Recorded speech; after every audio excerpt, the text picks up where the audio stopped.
A busy morning for staff at Sacred Heart Children's Hospital. Hundreds of gifts were delivered by officers from the Coeur-dalene Police Department from their children's toy drive. And the little boy who inspired this drive 9 years ago got to be there today. Bronte Sorotsky joins us in studio with why this year's drive was so special.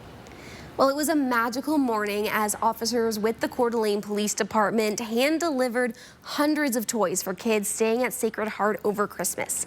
And this year was extra special. The officer's child that started this tradition turned 9 today. How many toys do you think were delivered today? There was a lot of them. 99. That's a close guess, but hundreds of toys were delivered to Sacred Heart. The toy drive is inspired by this little guy. Caiden was born with congenital diaphragmatic hernia and spent 6.5 months here at Sacred Heart. He and his family spent that Christmas in the hospital, and what should have been a joyful time was terrifying. He wasn't doing well on Christmas Eve, so it was hard to focus.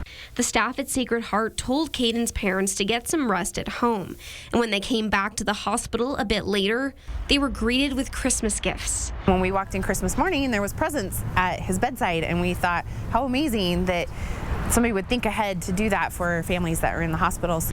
Feeling so touched by this gesture, Caiden's family decided to start a toy drive for families staying at Sacred Heart and Kootenai Health during the holidays. Caiden's dad is a Coeur-dalene police officer and started the drive with the department. Now 9 years later, the drive has grown from 4 police cars full of presents to full truckloads of gifts. And staff that helped save Caiden's life were able to see him healthy, happy, and another year older. It's just great to see him, thriving and, getting to enjoy life and be a 3rd grader.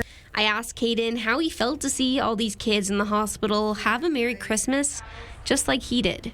It's kind of a little bit good. Now, these donations would not have been possible without the community's help and support. Now, every child staying at Sacred Heart in Kootenai Health will get a Merry Christmas. In studio, Bronte Sorotsky, 4 News Now.